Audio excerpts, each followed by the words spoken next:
Cage, episode 600. Do you know where I'll be? It will be at the Atlanta show. It'll be at the Culture Collision. So, Lucas, Tigers, and Bronze, welcome back. Episode 598. Truly a blessing. I'm very, very, very much looking forward to the show. And the more, I kind of planned around it, it seems like a lot of people are going. So, I'm looking to see some people, have some fun. And I want today's episode to be kind of like a tutorial, a class, so to speak. How would you, if someone asked you, for a blueprint, and we'll get into that, of how to navigate a show, a 2-day show, what would you suggest? What cards to bring? How to think about trading? Definitely bring deodorant. No one ever does, though. It's like top 3 on the list, but no one ever actually does it. Y'all some smelly bastards. New card show attendees, by the end of it, oh my God. Like if you're in a hotel, that thing in the bathroom next to the sink in the toilet, that's a shower. Or you guys can use that if you want. Dude, I never thought it was that big a deal. Dude, listen, you know what you got to do? Go in with somebody who's never been to a show before. Because you forget, you don't realize how much you're willing to, I'm going to go get my Zions now. I'm buying Zions low. I'm going to run right through this shit-smelling cloud and find the Zions on the table. I walked into the show, and this was a miniature 50-table show in Long Island this week. I walked in, and it was like walking into a cloud of, well, as Leah would say, my daughter who walked in says, "This is just bad man smell." That's what she said. It's bad man smell. I've never smelled that. I really have never. Well, you walk around. You ever see the Peanuts? You see the Peanuts? They have the, what's his name? Pigpen. Now, I'm not calling you Pigpen, but Pigpen's like the dirty one that walks around. He's got like a cloud of dirt. When you walk around with a force field of weed smell, you know what I mean? You can't, it blocks off. It's like, it's like a force field, man. It's protected. It's possible. Is weed legal in Atlanta? I think it's legal everywhere now. You could bring it on a plane. I'm pretty sure if you're doing jet blue, you could smoke with the pilot while you're flying, I think. I'm pretty sure you could just smoke it wherever you want now. Soul plane, baby. You know that they used to, before my time, they used to allow people to smoke cigarettes on flights, right? Of course. Got, really dressed up, and they had there were ashtrays. Dude, when I was a kid, there were ashtrays in the seat. Ashtrays. It wasn't a plug for your headphones. It was an ashtray. As a kid, I remember sticking my finger into an ashtray and having a handful of ash flying down to Disney World. I'm like, what is this? Bam, bam, bam. And I got black and put it all over my face. Somebody else's cigarette ash that didn't get cleaned out. In a plane? Yeah. I mean, I'm sure they probably did when I was a kid. If you fly with, any kind of, earache or any kind of, congestion or whatever, it definitely messes with the ear. That was a big problem for me. They gave me these styrofoam cups with wet, warm towels inside to alleviate the pressure. It hurt. For the first 5 to 10 years of my life, flying was miserable. Wow. It hurt That's so bad. That's terrible, man. That's not good. And yet you do it now. You fly. I mean, I know people who are afraid to fly. I know people who don't want to fly. I hate flying. I pray every time. I say if this is my last moment, man, hopefully I lived it to the best I could, because it's so out of your element. Like a big metal hunk flying through the air. How does it even do that? Just switch your mindset. You're the big hunk flying through the air. You're sizing up the flight crew. You're looking where the larger bathrooms are. You know what I mean? You're sneaking your way into first class. You're having that free champagne, that free orange juice. You're talking to the crew. You're getting that free extra bag of blue chips. No, I'm not going to sit here and say this was the best looking girl I've ever been with. But on my here comes the story, guys. Here comes the story, guys. My flight moving to San Francisco right after I graduated college, and was moving to San Francisco. On the flight there, I hooked up with a chick. Woo! Facts. Nice. We had a blanket. We didn't go to a bed. We had a blanket over all of the seats. Yeah. Like a fort. You built a fort. I've never told that story. You put a blanket before. over the seats. I know, 600 episodes in. We got to have some stories, man. So what, where, at what point was the connection?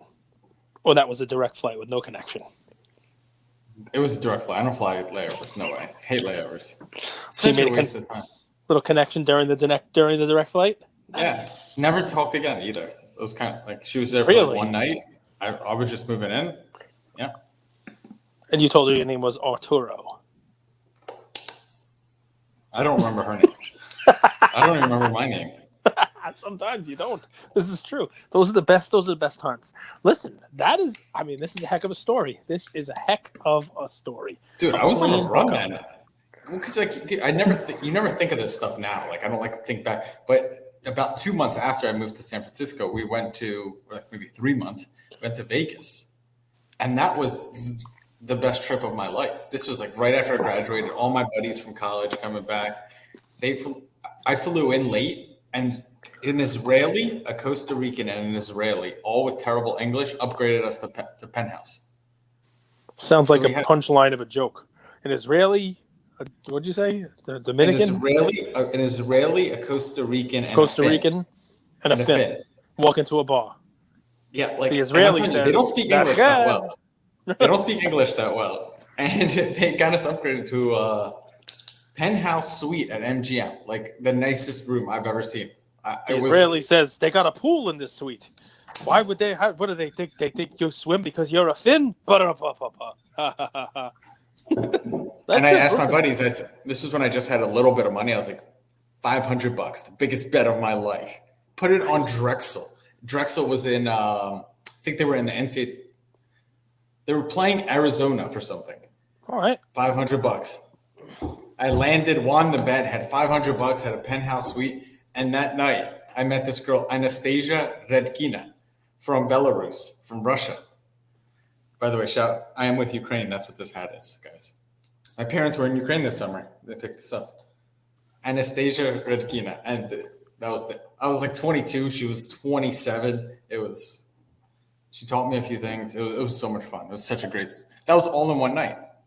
$500, a penthouse suite, and then her. So what was the Drexel bet? Drexel over Arizona plus 12. It was in 2013. This is ridiculous. I don't remember the girl's name that I hooked up with on the flight over, but I remember the exact bet and the amount and the game that I bet on. There's something wrong with me. I'm fucking DJing. I mean, listen, that's Drexel men's basketball over Arizona. The line was plus 12. I think Arizona won by 8. I mean, I can see you now. It's like $5,000. I want to bet $5,000 that Loyola wins.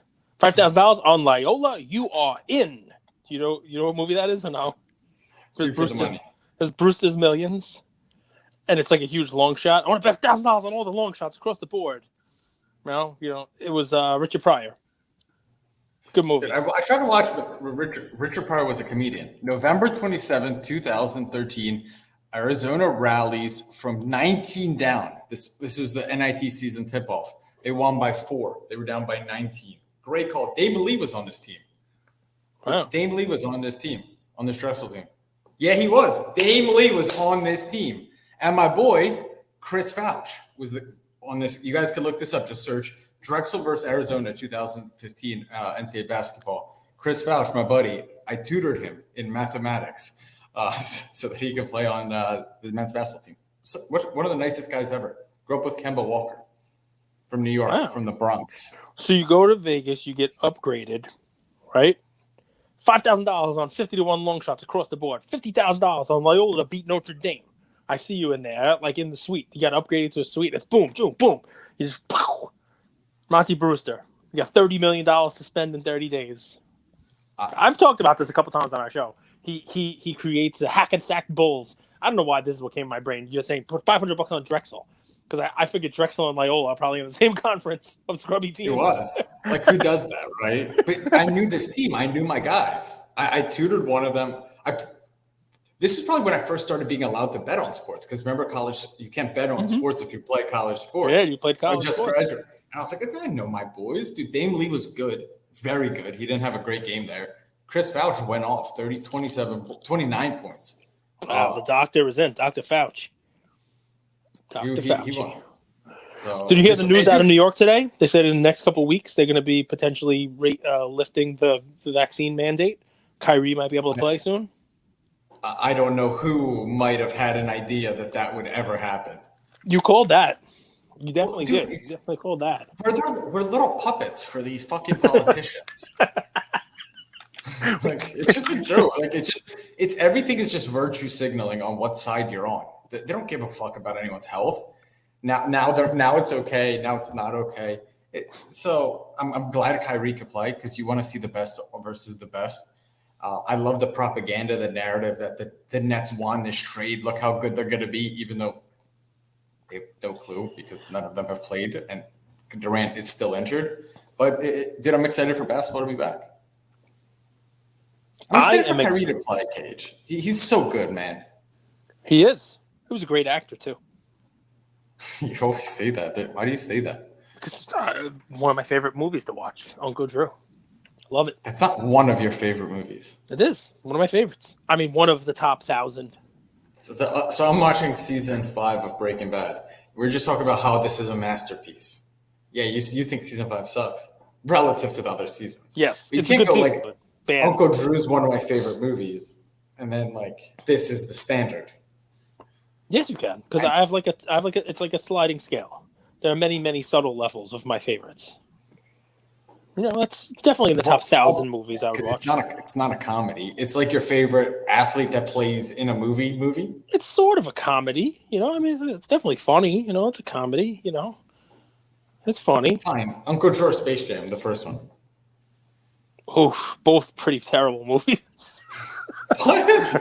They're both pretty bad movies. What is happening right now? Both very forced sport movies. I go with Space Jam, the original, just because it was a cool little movie at the time, but not by a lot. I mean, Michael Jordan is a very bad. I mean, I'm gonna tell you, Kyrie was better than Michael Jordan. Kyrie's a better actor. Yeah, you can believe Kyrie. You know that. Drew. Yeah, Kyrie's. I mean, that might be the only time he's bad. He might have better handles than Jordan. Better acting chops too. Kyrie over Jordan. You heard it here first. What topics? Because I just got one. I'm getting a lot more messages about this, and I was going to make it my play because it's whatever it is, but I don't want to make it my play because there's a really cool. I went right back to the Dunris Elite well because I want you to see the card, but I want to talk about Zion. But the card today, by the way, is just like those SSPs that we saw yesterday with the the now and thens. There's a rookie one. Of whom? Of all of them. There's another same kind of like sports flicksy type thing. Elite. I forget what it was called. Put 2021 Dunris Elite Suggs SSP. Type that. Maybe it's like up and coming. Maybe I forget what the hell the name of it was. Next up. There you go. Next up. I knew it was an up. Same thing. Like the shiny, the whole like, these are hard to take pictures of. That's a bad picture. It looks like a ghost. It looks like a ghost. You got to just take. These are sick. Yeah. If you're gonna take pictures of these, take multiple pictures. Take one, then do the other pose. Take another picture, and then a picture of the back. You know what the vibe I get here, Cage? I guess it's not see-through. I thought that the Suggs part was see-through. The X 2000 or X5, whatever it is. Oh yeah. But if this part's not see-through, it would be kind of cool if it was, to be honest. It's not see-through, but the picture changes. So like if you click on it, if you click on the other pictures, there'll be a different version of it. Maybe like a home and away jersey. Maybe that one's not a good one, but there were a couple. Kate Cunningham has one. Like you could see somebody who has a good listing. They'll show you like they angle it up and angle it down. White jersey, red jersey. So cool. Scotty Barnes one. With the different Toronto jerseys. You got Suggs gold mosaic, $250. Not terrible for the way gold trends. Look at that, $1,500. So I guess these are case hits also. Yeah, it's really hard to take a picture of it. It's tough, Gage. Yeah. Josh Giddey. I like it. Giddy up. I think that these are a bit gimmicky, but I think they will have their moment in time too. I like them because it reminds me of Sports Flicks, which I talk about all the time. And Sports Flicks aren't exactly worth anything, but it was a cool concept. And I was always like, hey, they should bring that back. And I think this is about as close as I'm going to get to them bringing it back. So I'll give Panini a nod. Here's what's going to happen now, Cage. You're going to start seeing these sell for $10,000 of, the next big rookie. And you're going to say, overpriced, stop trying to make Kaboom happen. Exactly. That's exactly what I'm going to say. You're all right. My topic, Zion. Is he a buy yet? Are you staying away from Zion? Is Zion who you're going after at the show? I had a lot of people a lot of people messaging me, "Hey, Zion Silver PSA 10 is getting below $1,500. Should I grab one now?" And I got to be honest. What I told them was, I think it may come down a little more. Not a huge amount, but I think it may come down a little more. What say you? I thought about this a lot yesterday. Well, I'm good at what I do. I ask the right questions, timely ones. So there's been a lot of narrative against Zion, and I wanted to separate fact from fiction. So I went all the way back. Let's go to Duke for a second. Way back. Let's go way back to when he was healthy. Okay, even before he ripped out of the shoe. That team, Cam Reddish, R.J. Barrett, Zion. That's an incredible team. That's a national championship type of team, right? They didn't even make the national championship, Cage. They lost to Michigan State. Shout out Manny. Okay, so he didn't win there. He didn't stay another year. He went to the pros. Entering the pros, he was injured. Played for a few games, got injured again. And I'm sitting here thinking, all right, we've seen a little bit of Zion in flashes. But even when he's been healthy, he didn't win a national championship. He didn't win where he was. It's true. So, okay. Now, he was there for 1 year. Whatever. You know what I'm saying, though? Like, winning is a habit. It really is a habit. It's not a coincidence. It's not random that Michael Jordan won with North Carolina. You know what I mean? It's just not. Because winning is a habit. Now, fast forward, JJ Redick talks about how he didn't pick up the phone and call CJ and all that stuff. Now you hear these like narratives of he's not even really a good teammate, right? Mm-hmm. So I'm thinking injury prone, bad habits, overweight, not a great teammate. And even when he was healthy, he didn't win. So no, I'm not buying Zion. And I'm worried that he's going to be the biggest bust, like way bigger than Greg Oden. I really am worried about that because there's so many narratives piling up that, we think that like you just flick the switch and you play, but that's not the case. It's not the case when you have the smallest league in the world with 350 of the best people, every single one, and not even just 350 people. You have thousands of people lining up to want that spot. And you have a guy who got that spot and is overweight, can't take care of himself. I'm telling you, man, that leash kind of runs out. And when it runs out, it never comes back. Do you think he's trying to pull a Harden? Fat trade? No. Get fat and get yourself traded by being fat? No. He's trying to force himself out of New Orleans? No, because he's 21 years old. Harden's like a seasoned vet who has a pedigree to go and actually do and have leverage. Zion would have no leverage. And who thinks like that at 21 years old? No, he has poor habits, and it's not his fault. Kids have bad habits. He needs Tim Grover, and he needs to watch the games. He needs to practice and get in shape. To play the games. Yeah, he needs to play the game. Like he needs less video games for sure. But dude, it's tough. Like think about it. Whole life. The guy just dominates at every level, and I think people don't realize what that kind of does to you. If you could just wake up and put up 40 points just because you're bigger and more athletic than everyone, what incentive do you have to go out and train? MJ had to. Because you want to make your teammates better.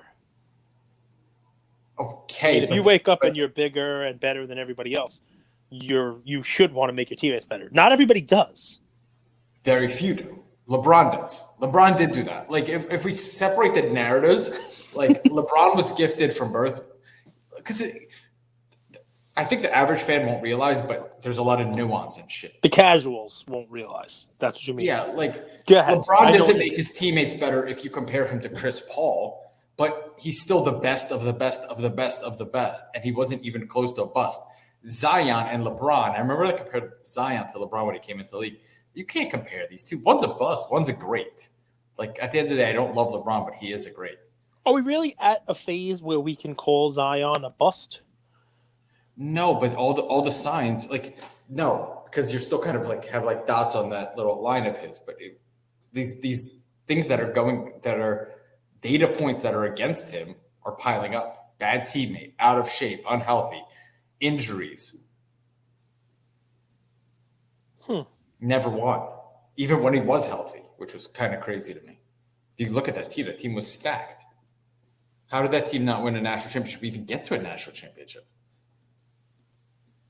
Yeah, I mean, it only takes one bad game. Those guys were all leaving. They weren't really about the Duke life. They were about getting to the NBA, and obviously, But again, what does that say about his character? He you got know to what's the NBA. funny? I'm not saying they're the same type of player, but I was looking at it and I said Zion's PSA 10 Prism base is $199. Like I saw him selling on auction for less than $200 now, and I'm like, wow, that's getting cheap. And I don't know why somebody must have played sneaky with the listings because I just put in Zion Prism PSA 10, and of course, not only Zion's show up. People put Zion in, they put the name of Zion in just to get you to show up. There was a lot of 4 RJ Barrett Prism PSA 10s for $180. So it was less than one Zion. You get 4, and Barrett's actually playing. I mean, I don't love Barrett. I know Zion's got the whole narrative of he could be this generational talent, even though he's closer to a bust than that talent right now. But Barrett's actually playing. I mean, not playing great. He had his spurts, he had his runs, but can you really say that the Zion is cheap at $200 when you could pick up 5 Barretts for the same price? I mean, and it leads me to the next question because I think you did a really good analysis on the Zion, and this is going to be a little more abstract than that because you're good with the Zion, you're good with the players. But how about this? Have we reached the time where just that year, I'm gonna limit the 1920 basketball prisms, where those are uninvestable cards, the base cards. Are those cards? Have they reached a point, or are they close to a point, and they can reach it where there's no reason to even invest in those cards because there's just so many of them?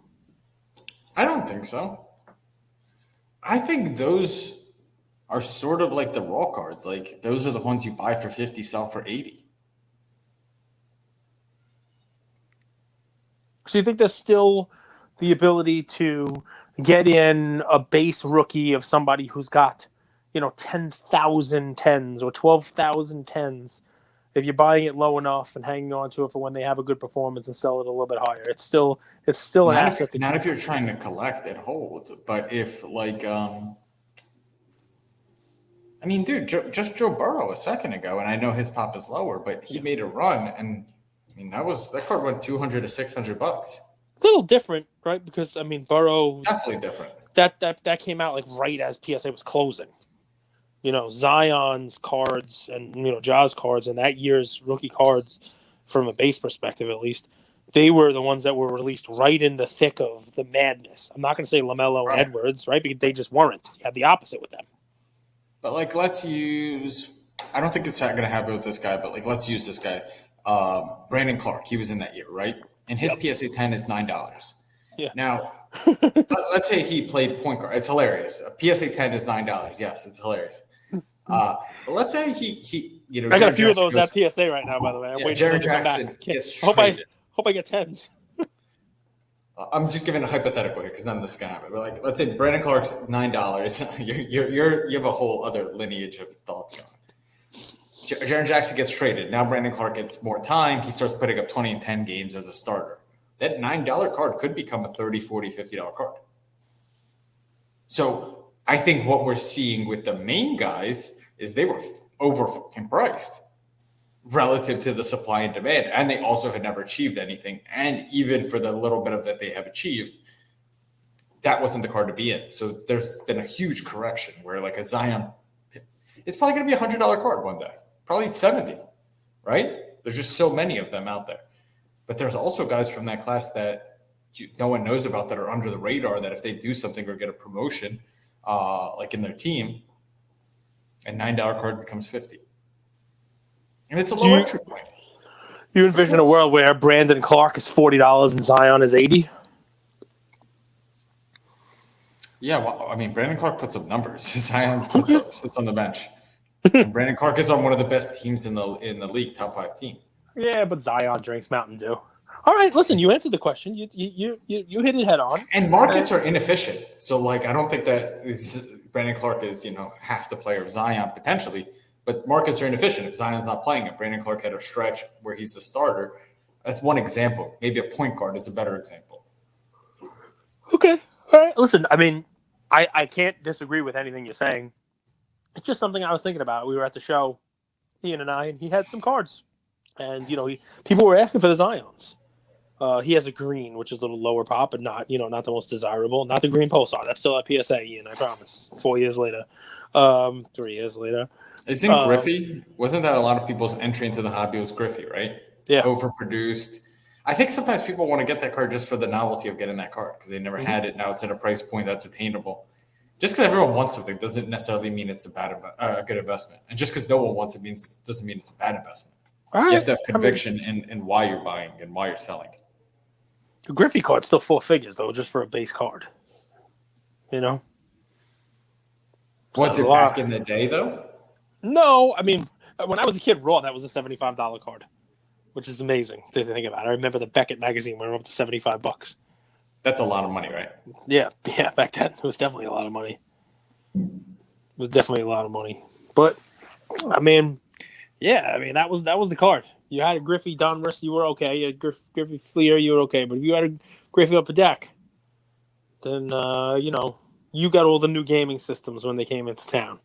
You were able to upgrade your Atari to a Nintendo as soon as Nintendo came. Nintendo went to Sega. Whoa. Yeah, man. Not me. I had the Atari. Sunday rolls around. How do I call this weekend a success? Don't get any fights. No fights. No fights. On the basketball court or any. No fights. No fights. Don't get in a fight.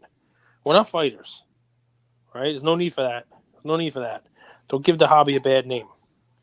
Let's see. Are you bringing in? You said you're getting some cards sent from the Alt Vault, right? Yes, they've arrived. They have arrived. They're the Alt Vault. 2 Edwards Prism Silvers. Are you going to sell those? I thought you were buying those. I'm always selling and buying. I get bored. So that's me. I wish you were a collector, man. I mean, sometimes we just move things just to be in and out of these things, but I wish you were more of a collector. But we're not. Here's the thing. It's no fun. I haven't decided that I'm selling them, but I sent them there for a reason because I like to have my shit liquid. I don't. That's sometimes I eat bananas and rice and stuff to make sure that doesn't happen.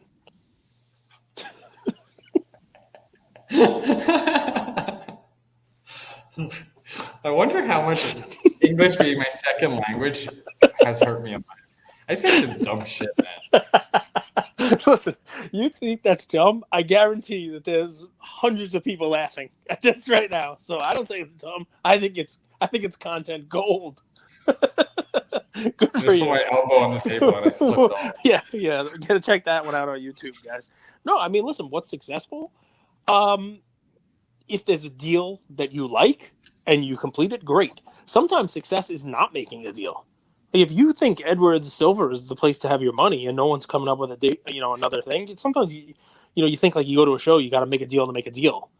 Sometimes the best deal is not making one. So don't go in there and get nuts. This is from somebody who just trades NFTs all day, every day, just for no reason, just so that something's happening. They're very liquid. That's the deal. But no, I mean, listen, you're gonna play basketball. That's fun. Don't hurt yourself because that would kind of suck. You know what I mean? Mm-hmm. This is what old men think. What's a success? So leave healthy without fights. Yeah, don't get in a fight. Don't hurt yourself. Put the hobby in a good. Yeah, man. I mean, listen, I'm not going. I would love it if listeners who are listening to this now, who are planning on being there, reached out and found the time to, say hi, shake hands, get to meet you, people who've been listening to us, the 1,000 true fans that are out there, people listening to us for a while. Maybe there's some Atlanta folks who are going to the show, maybe people who are coming in and they want to meet you. That would be cool. That would be successful. Get to meet a few people. Tell them thank you for, helping us be the success that we are. That's awesome. I'm trying to think what the hell else. At some point by Sunday, tell Prism God, nice job. Because it's a cool thing, right? It's come together. It's a big show. It's a cool thing for the hobby. You got to give the dude some credit. People are trying to bring shows into the future. And when you have something like this, and then you throw on Mint Collective, 4 weeks away, basically. We spent a lot of time last year, part of our 10 for 10s after the National, talking about bringing the card show into the next century, right? Making it cooler, making it more fun. I have a feeling the next couple shows are going to be that. They're going to be a little more fun, a little more future, a little more culturally relevant. So yeah, give Prism God a big thank you. Tell him nice job. All right, and card plays? Baseball? Card Bobichette tops Chrome, PSA 10s, refractors, baseball prospect? Yeah, man. I mean, everything's so cheap right now. Baseball, I think there is a chance right now, especially this weekend when people still are not looking at it. You could probably pick up, like, I don't know who you want. You're a diversifier. I'm putting all my eggs in one basket. I find the one guy I think is going to go crazy, and I buy it. Like, I think Luis Robert or Eloy Jimenez is going to be great. I'm going to go grab all of them. Lou Bob. Okay, so Lou Bob. But if you like Bichette and you like Vladdy Guerrero and you like Tatis, you could spread it around a little bit because, I mean, we're talking about PSA 10s of these guys in the 20s, 30s. It's so cheap. Yeah, those guys, the stuff from the last couple of years. Who else? Not Tatis, but Tatis. DeGrom? Believe it or not, like paper Tatis under $100. DeGrom's tough. I like him. He hasn't been, totally DeGrom the last couple of years. And he's a pitcher. People just don't go for the pitcher, Shohei's the only one, but that's because he also hits 500 home runs. Shohei's 1, 2, and 3 card? I know I'm putting you on the spot. I try to go Chrome, but I mean for an easy entry point, cheap. I like the Topps update number 1, red jersey, where he's pitching. You gave that as a play. I gave it as a play, right? Because that's a real cheap entry point. But people seem to like his batting cards. You know what I mean? Cards where he's batting. So you just get the Topps Chrome rookie of him. Soto? But he's already started to run. Soto's the update Chrome. Chrome update. Maybe a Chrome update refractor if you're really feeling spicy. What's the deal with the pink refractor? Why do they do that? I don't know. I mean, they have colors. Listen, they have. I mean, look what they're doing now. It's like, Panini has what do they have? The elephantitis parallel. I mean, they got all kinds of crazy stuff going on now, right? The snake, you saw snake gold. Black snake moan parallel. They got all these crazy things over there. Samuel Jackson. It's nuts what they got. I mean, I can't give. Here's another cheap card that I'll give you guys as a play. So Kate talked about how, and we've mentioned this a few times. Tom Brady, 2018 silver case hit, very low pop. PSA 10 sells for $30,000. Cage said the other day, this 2018 set is really growing on me. Yes, it does feel like it's going to have some sort of iconic. I put that in quotations because people are a little annoying sometimes. And by annoying, I say it's just human nature. We love to make stuff iconic. We like to make fetch happen. Yeah. So if fetch does happen, I think this is a card that you can steal right now. If fetch happens, it's a big if, but if it does, it's this card, Cage. It's the Giannis from 2018 Prism Silver. It's $40 right now in a PSA. Wow. What's the pop on that bad boy? $657. That's cheap. And here's the thing. Good call. So 2018 Prism, right? That's not really his MVP season, but it kind of is. The reason I say that is because Luka's in the same draft class, right? So that's Luka's year. He was an MVP in 2019, of course, because that's when they announced the MVP. But that's his MVP season. That's his first MVP year, 2018, 2019. So to add a little cherry on top, there's that. I like it.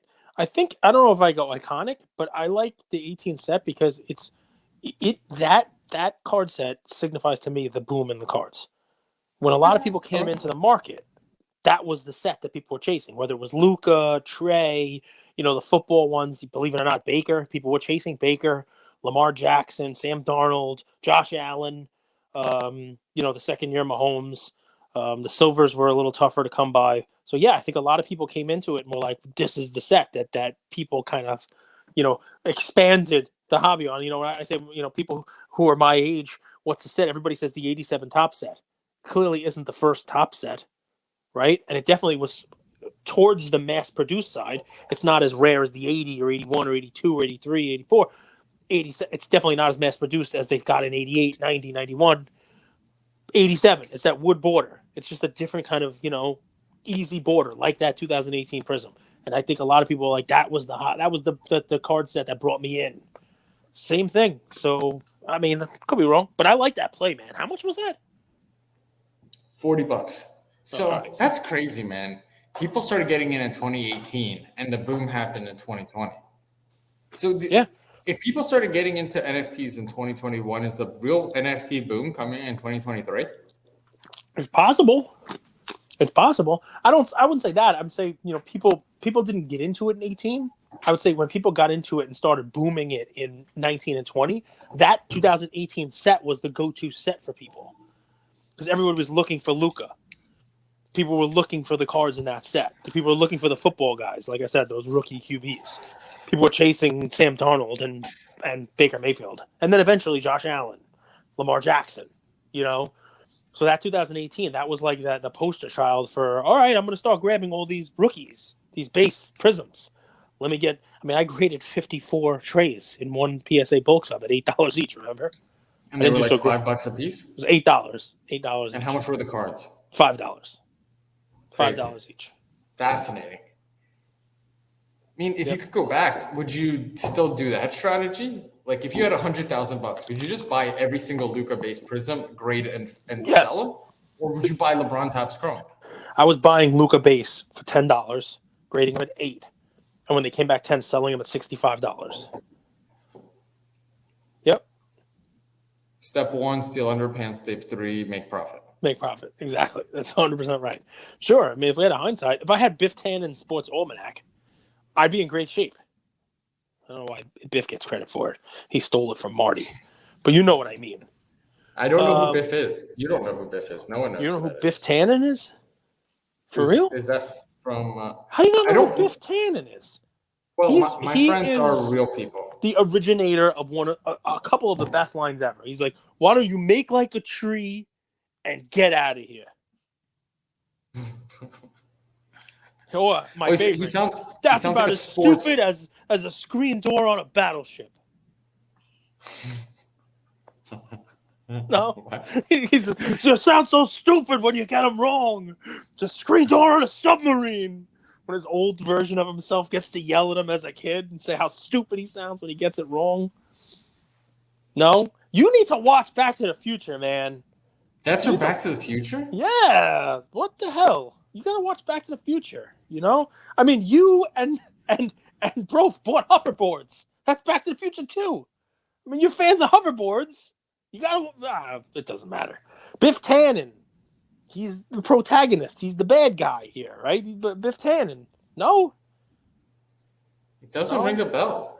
Now you, Biff, get your damn hands off her. No, you don't. All right, whatever. I'm not going to do every line from the movie. I can't. It's okay. It's okay. I can't believe it. No, this lightning struck the clock tower. No, nothing. No jogging anything here. 1.21 gigawatts? Flux capacitor. You know that. No. God damn it. What are you trying? All right. Well, now you have homework. You have to. My play is that up next card. It's too much money, and then it's. I think my play is actually Zion. After listening to you and all that fun stuff, I have to be the counterpoint to you, and I think there will come a point in time, especially if the dude is not going to play this year, where Zion stuff gets too cheap. Not because I think Zion's going to be a generational talent, but because I think he will do something next year. He will play. He will come back.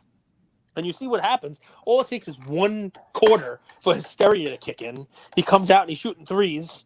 You know what I mean? There will be another liquidation period for Zion. As with any good pump, you have to let the people out.